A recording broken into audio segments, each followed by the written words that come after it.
जोहार झारखंड। मैं आकांक्षा कुमार आपका स्वागत करती हूँ एक्सआईसी रांची के इस खास कार्यक्रम में समकालीन झारखंड। 2000 में झारखंड बिहार राज्य से विभाजित किया गया और एक नया राज्य घोषित किया गया। उसकी स्थापना को 14 साल हो चुके हैं, पर आज भी ये राज्य काफ़ी समस्याओं से जूझ रहा है। हमने ऐसे ही कुछ समस्याओं को जानने और समझने की कोशिश की है। सबसे पहले बात करते हैं एक ऐसे अभियान की जो हमारे प्रधानमंत्री नरेंद्र मोदी ने लॉन्च किया है, जो सिर्फ इस राज्य में नहीं पर पूरे देश भर में चर्चा में है। आप समझ ही गए होंगे, मैं बात कर रही हूँ स्वच्छ भारत अभियान की। अब जानते हैं रांची शहर के लोगों ने इस अभियान को किस हद तक स्वीकारा है। भारत माता की। महात्मा गांधी हिंदुस्तान के हर गली मोहल्ले में सफाई करने के लिए नहीं गए थे, लेकिन सफाई की उनकी प्रतिबद्धता ने पूरे हिंदुस्तान में सफाई के प्रति एक जागरूकता पैदा की थी। हमने सबने मिलकर के इस काम को करना है। हम जहां हो, जैसे हो, इस काम को करेंगे। मुझे विश्वास है मैं अपनी भारत माता को गंदगी से हम मुक्त करा पाएंगे।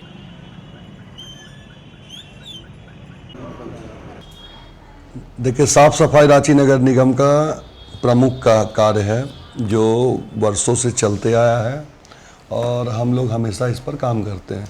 हम लोगों ने इसलिए एक पूरा सिस्टम बनाने की व्यवस्था बनाने की कोशिश की है और आप देखेंगे कि आने वाले एक सप्ताह के अंदर हम लोग ग्लोबल टेंडर पे जा रहे हैं और इस कचड़े को जो उठाएंगे उसकी मैनेजमेंट कैसे हो, इसका भी एक सोच रख रहे हैं और ग्लोबल टेंडर के माध्यम से इसको हम किसी कंपनी को देके इसके मैनेजमेंट का भी काम करेंगे। हाँ, जनता को भी जुड़ना चाहिए, जनता को सहयोग करना चाहिए। आज हम बताते हैं आपको, जब मैंने अभियान के लिए निकला था तो सड़कों में और नालियों में जो कचरा गिरता है, घर का जो कचरा है उसको नालियों में डाल देते हैं, तो हमें असुविधा होती है। अगर वो कचरे को जहाँ हम रखे डस्टबिन, चाहे अपने घर का किसी पॉलीथीन में रख करके हमारा जो कचरा उठाने वाला व्यक्ति जाता है उसको दे दे तो अच्छा होता है। पर क्या होता है ना कि जनता हमें सहयोग नहीं कर रही है, कहीं ना कहीं वो कचरा डाल दे रही है।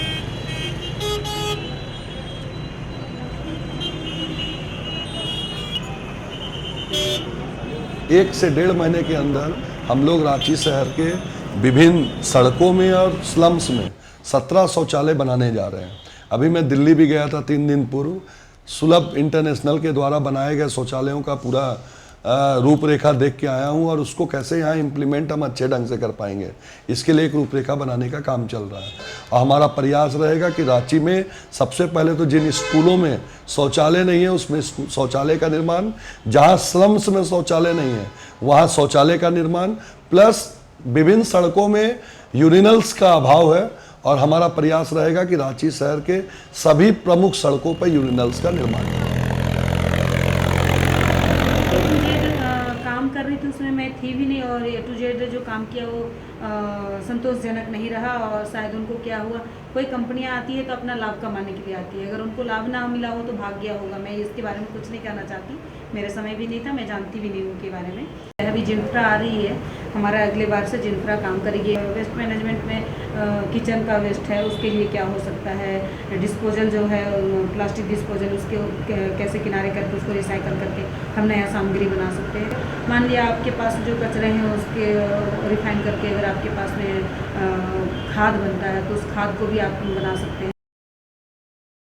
मैं जानता हूं ये प्रचार अभियान से होने वाला काम नहीं है। पुरानी आदतों को बदलने के लिए बहुत समय लगता है, कठिन काम है, मैं जानता हूं। लेकिन हमारे पास 2019 तक महात्मा गांधी के 150 वर्ष मनाएंगे, तब तक का समय है। तो इस बात का इंतजार तो हम सभी को रहेगा कि स्वच्छता कब और कैसे पूर्ण रूप से रांची शहर में प्रवेश करेगा। अब हमारी अगली टीम जा पहुंची है रांची के वन क्षेत्रों में ये पता लगाने कि रांची की बहुमूल्य वन संपत्ति की सही परख हो रही है या नहीं।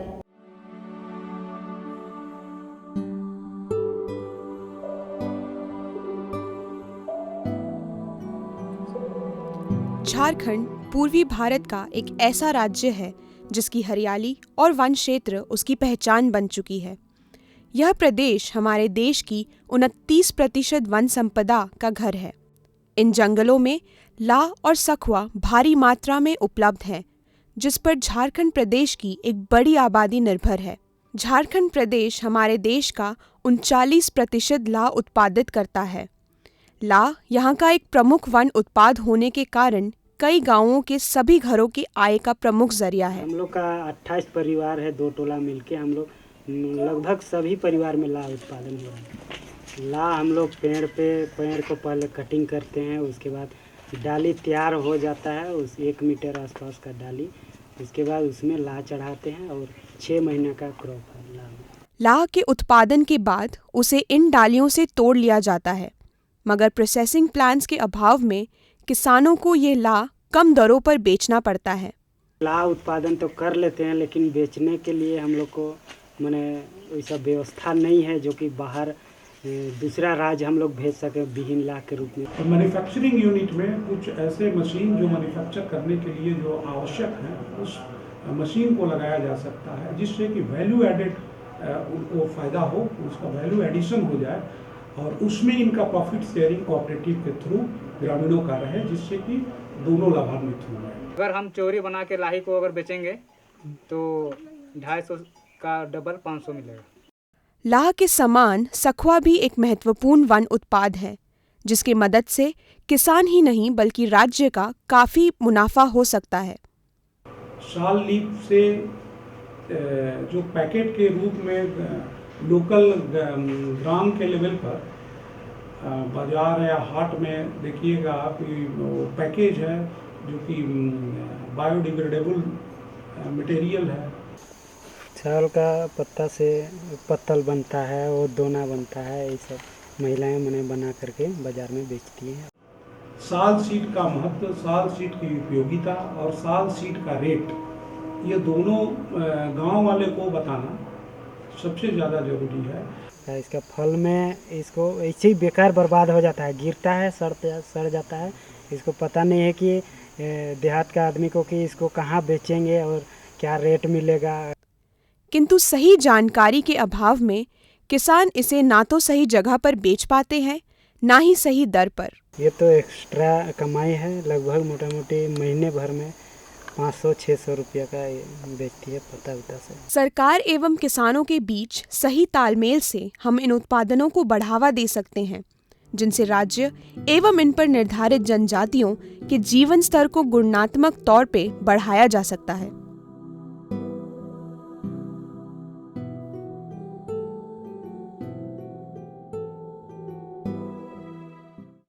इन जंगलों में कुछ ऐसे पदार्थ हैं जो यहाँ के किसानों को एक बेहतर भविष्य दे सकते हैं। ज़रूरत है तो बस एक व्यवस्थित मार्केट की। ये हम भी जानते हैं और आप भी कि भारत की पारंपरिक कला खोती चली जा रही है, पर आज भी ऐसे लोग हैं, ऐसे जनजातियां हैं जो भारत की संस्कृति को बचाए रखने की पूरी कोशिश कर रहे हैं और इसी से अपनी रोजी रोटी कमा रहे हैं। इस राज्य का एक ऐसा ही प्रचलित लोक नृत्य है छऊ नृत्य। चलिए जानते हैं कि किस प्रकार किन चुनौतियों का सामना करना पड़ता है इन लोगों को इस नृत्य को जीवित रखने के लिए। आज हम हैं राजधानी रांची से 60 किलोमीटर दूर सिल्ली प्रखंड के गोराडी गांव में, जहां पारंपरिक छऊ नृत्य किया जाता है, जो कि यहां की लोक नृत्य शैली है। इस नृत्य कला को यूनेस्को से विश्व धरोहर सूची में शामिल किया गया है। छऊ नृत्य यहाँ के लोगों और कलाकारों के जीवन में रचा बसा है, या इनके रोजगार का माध्यम भी है। छोटे छोटे समूह में लोग इस लोक नृत्य कला को प्रदर्शित करते हैं। ये नृत्य शैली इनके जीवन यापन को प्रभावित करती है। हमारे जो समिति है, छऊ नृत्य पार्टी है, काफ़ी स्ट्रगल की, बहुत मेहनत की। आज जिस मेहनत हम लोग करके जिस स्टेज में पहुंचना चाहिए वहां तक नहीं पहुंच पाए। रीजन है झारखंड सरकार या भारत सरकार, क्योंकि अभी तक हम लोगों ने बड़े बड़े स्टेज शो किया है, बट जिस टाइप का अमाउंट मिलना चाहिए उस टाइप का अमाउंट नहीं मिल पाया हमें।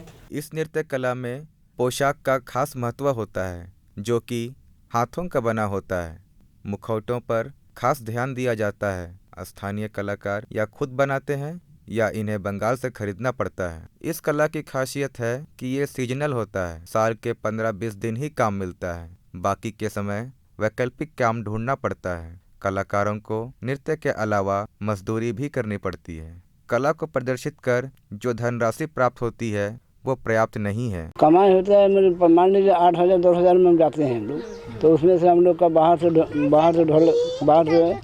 बजाने वाला आता है, उन लोग का पेमेंट देते हैं, और जितना नचने वाला लड़का है उन सबको भी पेमेंट होता है। संसाधन के अभाव और आर्थिक तंगी के बावजूद यहाँ के लोग इस कला को संरक्षित करने के लिए पूरी कोशिश कर रहे हैं और ये इस दिशा में कला संस्कृति विभाग या स्थानीय सरकार से सहायता की उम्मीद करते हैं। झारखंड सरकार द्वारा इस कला को प्रोत्साहित करने के लिए सिल्ली प्रखंड क्षेत्र में एक राजकीय छौ नृत्य कला केंद्र की स्थापना की गई है। सरकार द्वारा इस कला केंद्र को मूलभूत सुविधा प्रदान की जाती है, साथ ही प्रशिक्षण के उपरांत रोजगार सुनिश्चित करने का प्रयास भी किया जाता है, जिससे यहाँ के छात्रों का उत्साहवर्धन हुआ है। मूल रूप में कला संस्कृति खेलकूद विभाग झारखंड सरकार द्वारा संचालित है और यहाँ 25 बच्चों को प्रशिक्षण दिया जाता है। हमारे यहाँ से कलाकार लोग बाहर भी जाके अपने नृत्य का प्रदर्शन किए हैं और इसको स्वरोजगार से जुड़ने का एक ही रास्ता है कि जो भी बच्चे यहाँ से सीख के जाते हैं या जो भी बच्चे यहाँ से सीख के गए हैं वो बाद में हम लोग उसको प्रोफेशनली एक क्लब बना के, पुराने बच्चे जो हमारे सीखे हुए यहाँ से होते हैं, पुराना हम लोग को क्लब बना के टीम बनाएंगे ताकि बाहर जहाँ भी छौ नाच का आयोजन होता है या डिमांड होता है कलाकारों का, वहाँ हम लोग उसको भेजेंगे। 3 दिन का हम लोग छौ महोत्सव करना चाहते हैं ताकि यहाँ के स्थानीय कलाकार का भी उत्साह बढ़े और उनको एक उचित मंच भी मिले। पोशाक से लेकर अभ्यास की उचित व्यवस्था के साथ साथ यहाँ छात्रों को छात्रवृत्ति भी प्रदान की जाती है। खासकर लड़कियों को भी इसमें शामिल किया जा रहा है। एक और जहाँ सरकार की तरफ से इस तरह की सुविधाएं उपलब्ध कराई जा रही हैं, वहीं दूसरी ओर एक तबका ऐसा भी है जहाँ सुविधाएं नहीं पहुँच पा रही हैं। स्थानीय कलाकारों को भी आगे आकर इस सरकारी योजनाओं का लाभ उठाना चाहिए। इस सांस्कृतिक धरोहर को प्रोत्साहित करना जरूरी है ताकि आने वाली पीढ़ी तक इसे पहुंचाया जा सके और भविष्य में इस स्थानीय कला को पहचान मिल सके। जो रोजगार के तौर पर इस कला को चुनते हैं उनका भविष्य भी सुनिश्चित हो सके। आधुनिकता के इस दौर में ये देखने वाली बात होगी कि ये कला कहाँ तक अपनी अस्तित्व को बचा पाती है। चुनौतियां तो बहुत सी है पर इनका आत्मविश्वास डगमगाया नहीं है। वे आज भी इस नृत्य के प्रति समर्पित है। चलिए बढ़ते हैं हमारी अगली रिपोर्ट की ओर। झारखंड की सबसे बड़ी समस्याओं में से एक है मानव तस्करी। हाल ही में ये समस्या सुर्खियों में थी क्योंकि सीआईडी के एक रिपोर्ट में 240 प्लेसमेंट एजेंसियों का नाम सामने आया है जो मानव तस्करी के जुर्म में शामिल थे। आइए डालते हैं इस रिपोर्ट पे एक नजर।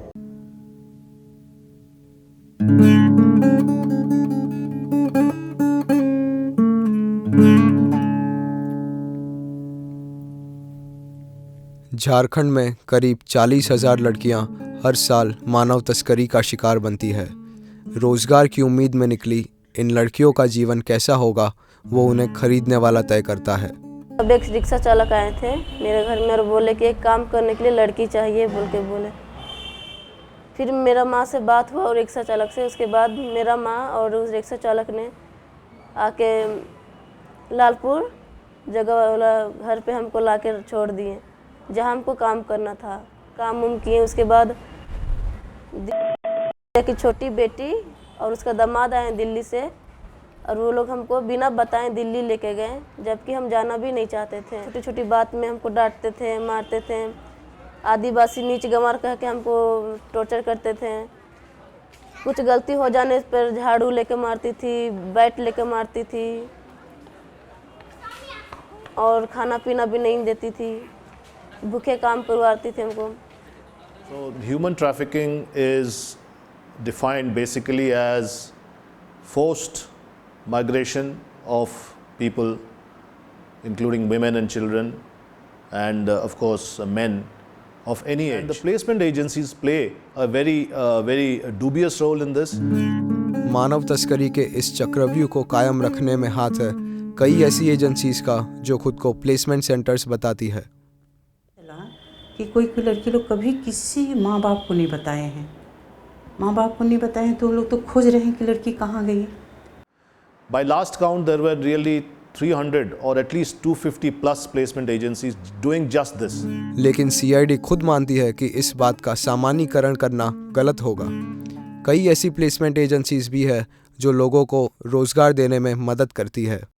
There is a process which is called empanelment. Empanelment means you get empaneled with the companies. That is a tie-up between the two people. That is me and my client. वैध agencies की इस प्रक्रिया का दुरुपयोग किया जाता है कई जाली एजेंसीज से, जिसका नतीजा कई मासूम लड़कियों को बुरी तरह भुगतना पड़ता है। पीठ में जलाई है, हाथ में जलाई है, सब तरफ जलाई। वो लड़की बोल भी नहीं पाती थी। अभी तो हमारे यहाँ लाए, बहुत थोड़ा उसको हम उठाने की कोशिश किए और घर में कुछ 2-3 दिन थी। वहाँ रहेगी तो जो अपोजिट पार्टी है उनके पीछे पड़ जाएंगे, इसलिए यहाँ ले आए। कई ऐसी एजेंसीज और NGOs भी है जो इस खौफनाक समस्या से लड़ रही है। Asha Kiran Shelter Home is a home for the girl children. Those who ever bring here, we first take them to Child Welfare Committee, Khunti, and we produce them and we get the permission. Slum area में रहते समय इसके साथ child abuse का cases था, इसलिए उसके माँ उनको गांव में नहीं रखना चाहिए स्लम में, और उसको यहाँ अपना सुरक्षा के लिए यहाँ रखे है।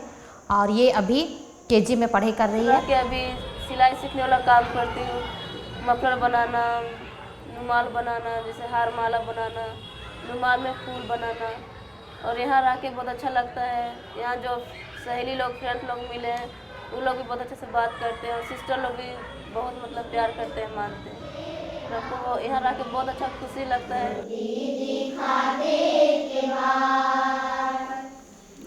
प्लेसमेंट सेंटर्स के नाम पर चलते इस मानव व्यापार को रोकने के लिए पुलिस और कई NGOs आगे आए हैं। समस्या कितनी भी बड़ी क्यों ना हो, उन्हें सुलझाया जा सकता है। ये दर्दनाक तो है, पर दाद देनी पड़ेगी उन लोगों की जो मानव तस्करी के खिलाफ उठ खड़े हुए हैं। स्ट्रीट वेंडर एक्ट लोकसभा द्वारा पास किया गया था 2012 में। चलिए देखते हैं कि रांची शहर में ये एक्ट किस प्रकार लागू किया गया है। सस्ता से सस्ता कपड़ा बिक्री 20 रुपया में हो रहा, 100 रुपया 200 रुपये की मांग। चलो गरीबी हटाओ, देश बचाओ, बच्चे पढ़ाओ, दिल न गड़ाओ। रोटी सरकार से, कपड़ा इस्लाम बाबा से ले लो। रांची में करीबन 30,000 की तादाद में हर तरह के विक्रेता मौजूद हैं, जो अपनी रोजी रोटी कमाने के लिए हमारे महत्वपूर्ण रोज़मर्रा की चीज़ें बेचते हैं। सब्जियों से लेके कपड़े, खाने की चीज़ों से लेके खिलौने और भी अन्य चीज़ें। इन विक्रेताओं की सुविधाओं के लिए 2011 में स्ट्रीट वेंडर्स एक्ट पास किया गया, जिसमें इन्हें पंजीकरण, अच्छी जगह, पहचान पत्र और भी कई सुविधाएं दिलाने के वादे किए गए। 2006 और 2007 में रांची में फुटपाथ दुकानदारों पर बहुत ही ज़्यादा प्रशासन की तरफ से, राज्य सरकार की तरफ से जुल्म ढाया गया। फुटपाथ दुकानदारों को बेतरतीब से उनके सामानों को जब्त किया जाता था और उनके साथ मारपीट की जाती थी। उन सब उत्पीड़न को देखते हुए हम लोगों ने एक मंच बनाया, नेशनल हॉकर फेडरेशन के साथ मिलकर ज़बरदस्त मूवमेंट की, ज़बरदस्त लड़ाई की, और उस लड़ाई का परिणाम है कि आज हमें बहुत सारी चीज़ प्राप्त हुए हैं। इस वेंडर एक्ट के तहत सबसे पहला है कि जो भी वेंडर्स ऑलरेडी वर्क कर रहे हैं उनको RMC को, मतलब रांची म्यूनिसिपल कॉर्पोरेशन को सर्वे कराना है। सर्वे कराने के बाद उन सबों को आइडेंटिटी कार्ड देना है। आइडेंटिटी कार्ड देने के बाद जो एक्ट है उसके मुताबिक वेंडर्स जोन बना करके उनको शिफ्ट करना है। लेकिन ये तमाम केंद्रीय की कानून होने के बावजूद भी एक भी वेंडर्स को उनके अधिकार नहीं दिया जा रहा था। हम लोग चाह रहे थे इस पॉलिसी के अंदर में जो है, जो अच्छे हैं, मतलब जो वेंडर्स को स्कीम, उनकी हेल्थ, उनकी बसाने की व्यवस्था, उनकी आइडेंटिटी कार्ड, रजिस्ट्रेशन, उनकी सर्वे किया जाए, ये तमाम सुविधाएं वेंडर्स को दिया गया था उस एक्ट में, पॉलिसी में। लेकिन वो कोई भी स्टेट में ये माने इम्प्लीमेंट नहीं कर रहा है। जो एक्ट जो बने हैं उससे हम लोग करीब जो है इत्मीनान के साथ में दुकान लगा रहे हैं। प्रशासन तंग करती है, लेकिन पहले की तरह उतना तंग नहीं करती है। जो ये एक्ट बना है और जो कानून लागू हुआ है उससे हम फुटपाथियों को बहुत सी राहत है। अभी तक जो है नगर निगम की तरफ से कोई रजिस्ट्रेशन का प्रावधान नहीं हुआ है। जीवन बीमा का संगठन के जोर देने पर या संगठन के पहल करने पर वो जो है हम फुटपाथियों को मिल पाया है। पहले ऐसा होता था कि प्रशासन आती थी, मार पीट ये वो बहुत तरह का होता था, डंडे पड़ते थे, माल उठा करके ले जाते थे। एक्ट कहता है कि आपको जब तक आप सर्वे नहीं करते हैं, आइडेंटिटी कार्ड नहीं देते हैं, तब तक आपको किसी को टच नहीं करना है। यहाँ पर तो आप मार रहे हैं, हटा रहे हैं। If you will see the media reports कि किस तरह से लोगों के सामान को नष्ट कर रहे हैं, पीट रहे हैं, असॉल्ट है, टॉर्चर है, सीजर ऑफ आर्टिकल्स है, तो उससे तो वायलेशन ऑफ एक्ट है, गलती नहीं है, तो कानून का उल्लंघन है सरासरी। नहीं, पुलिस किसी को मार पीट के नहीं हटाती है। जो वेंडर्स हैं अभी भी मेन रोड्स में चारों तरफ वेंडिंग काम कर रहे हैं, किसी को मार पीट करके नहीं हटाती है। फुटपाथ दुकानदार संघ और सरकार की पहल के बाद ये एक्ट पास हुआ है, लेकिन इससे संपूर्ण रूप से लागू करने में कई चुनौतियां हैं। आने वाले दिनों में उम्मीद ये रहेगी कि ऐसा वातावरण बने जहां हर विक्रेता सुविधा और सम्मान के साथ व्यापार को जारी रख सके। तो देख ही लिया होगा आपने, स्ट्रीट वेंडर एक्ट झारखंड राज्य में किस प्रकार लागू हुआ है या लागू हुआ भी है या नहीं। एक ऐसी भी समस्या है जो दशकों से चली आ रही है। हम बात कर रहे हैं छोटा नागपुर टेनेंसी एक्ट की। ये एक्ट सन 1908 में पास किया गया था। हाल ही में इस एक्ट में बदलाव की मांग हो रही है, पर अहम सवाल ये उठता है कि इस बदलाव से किस किस को फायदा है और किस किस को नुकसान। आइए देखते हैं। CNT एक्ट यानी छोटा नागपुर टेनेंसी एक्ट, जिसे हम छोटा नागपुर काश्तकारी अधिनियम के नाम से भी जानते हैं। ये एक्ट 1908 में बना था, जिसमें 46A के तहत उल्लेख किया गया है कि आदिवासी ज़मीन का हस्तांतरण किसी गैर आदिवासी को नहीं हो पाए और वो अपनी ज़मीन किसी आदिवासी को ही एक थाना अंतर्गत में हस्तांतरण करे। पर आदिवासी समाज से जुड़े लोगों का मानना है कि इसका दुरुपयोग धड़ल्ले से हो रहा है। ये काश्तकारी अधिनियम तो बहुत ही अच्छा कानून है, क्योंकि इस कानून के तहत ही अभी ज़मीन बची हुई है झारखंडियों की। ये कानून रहता नहीं तो बचती ही नहीं। उनके इतिहास के बारे में जाएंगे, जंगल जमीन के साथ उनका जुड़ा हुआ अस्तित्व के बारे में जाएंगे, तो वो तो माने सदियों से है। जब से इस इलाके में आदिवासी लोग आए और इस इलाके को आबाद किया, जंगल छोपने का काम किया, जंगल को साफ करने का काम किया और गांव बसाया, तब से उनका अपना राइट्स है। लेकिन सरकार उस पर चिंतित नहीं है। आदिवासियों के शैक्षणिक विकास के लिए चिंतित है कि लॉ यूनिवर्सिटी बने सबों के लिए। तो हमारा कहना है कि लॉ यूनिवर्सिटी का हम विरोध नहीं कर रहे हैं, IIM का विरोध नहीं कर रहे हैं, लेकिन जब आदिवासी के ज़मीन लेके ही उनको दे रहे हैं तो आदिवासी के लिए पहले तो ये कीजिए, आदिवासी यूनिवर्सिटी बनाने के लिए पहले ज़मीन एक्वायर कीजिए। थाना क्षेत्र संबंधी संशोधन के सुधार में लोगों का कुछ ऐसे विचार हैं। वो प्रतिबंध हटे और संशोधन का मतलब ये नहीं हो जाए कि उनका जिसे बाहर से आए उनके लिए 10 या 15 डिसमिल का ही सीमित दायरा करके उसको संशोधन किया जाए। एक्ट के रहते हुए भी ज़मीन का खरीद बिक्री, उसका हड़प, उसको कब्जा करना दूसरे समुदाय के द्वारा, दूसरे जातियों के द्वारा, और पूरी तरह से यहाँ आदिवासियों का ज़मीन था। लगभग 99% रांची टाउन में आदिवासियों का ज़मीन CNT एक्ट के रहते हुए भी पूरी तरह ख़त्म हो गया। क्यों? CNT क्या हुआ? अभी सुरक्षा कवच के रूप में काम कर पा रही है, पूरी तरह फेलियर हो गई है वो। इन सब बातों से हम कह सकते हैं कि CNT एक्ट पे सुधार हो, पर एक सीमा में रह के, जिसमें झारखंड व झारखंड के लोगों का विकास हो सके और यहाँ के मूलवासी और आदिवासी को भी लाभ हो सके। हम आ पहुंचे हैं हमारी आखिरी रिपोर्ट की तरफ, और ये रिपोर्ट जुड़ी हुई है खेल जगत से।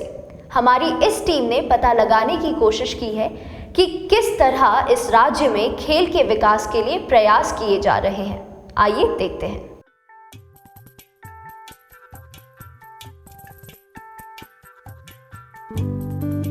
रांची अनेक खेल गतिविधियों का अद्भुत केंद्र है। क्रिकेट, हॉकी, फुटबॉल जैसे प्रमुख इसमें शामिल हैं। पिछले कुछ दशक में आधुनिक सुविधाएं उपलब्ध न होने के बावजूद कई खिलाड़ियों ने खेल क्षेत्र में अपना नाम कमाया है। खिलाड़ियों की समस्या को ध्यान में रखते हुए सरकार और स्पोर्ट्स अथॉरिटी ऑफ इंडिया ने रांची में विश्व स्तरीय स्टेडियम का निर्माण करने का सोचा। 2004 के बाद इन स्टेडियम का निर्माण हुआ और सरकार की इस पहल ने स्थानीय लोगों की प्रतिभा को और बढ़ावा दिया। राज्य स्तर से लेके राष्ट्रीय स्तर तक खिलाड़ियों ने अपना परचम लहराया है। Jharkhand has been privileged enough to have so many stadiums which are at the international level, starting with Hotwa stadiums that we have here. Again, in very recent years, we have cricket international stadiums. Therefore, if you take any kind of games and sports in Ranchi, at present all the stadiums are available and they are of world class. Made, and therefore those who come and certainly when they see it is something wonderful. इस ground बनने के बाद में बहुत सारी बच्चियाँ state level से खेली हैं, नेशनल लेवल से भी खेली हैं। जो हमारे इसमें से भी है, जो बच्चे हैं हमारे 7 बच्चियाँ बीते साल जो हैं नेशनल लेवल खेल चुकी हैं। एक अचीवमेंट है जो मेरा सब जूनियर के लिए गई थी पूना, उसमें मेरा 2nd स्थान था बच्चों का, और एक मैसूर गई थी उसमें 3rd स्थान था इस नेशनल लेवल पर। इतनी सुविधा होने के बावजूद खिलाड़ियों को कई मुश्किलों का सामना करना पड़ता है। जो भी ग्राउंड बनाए गए हैं तो यहाँ पर जो भी और लोकल है बच्चे हैं जो इच्छुक है उसकी कोई फैसिलिटी नहीं है, ठीक है। पेमेंट सो अच्छा है, मगर जो होते हैं कि बॉल बार हमारा जो है जितने किट वगैरह होते हैं वो किट वगैरह नहीं मिल पाते हैं। I do believe that there is enough fund for the maintenance. Basically, it is just a kind of the mindset and the will and determination we need to have that this is our property, this is my property, this is a nation's property, and therefore with that attitude I think these stadiums should be taken care of, and maybe many more at the national level tournaments, even if it's possible international tournaments could be organized, so that also gives a kind of place for different athletes to come here, and that also will be giving some scope that we maintain, we keep it properly so that the players can come and then they can have these tournaments.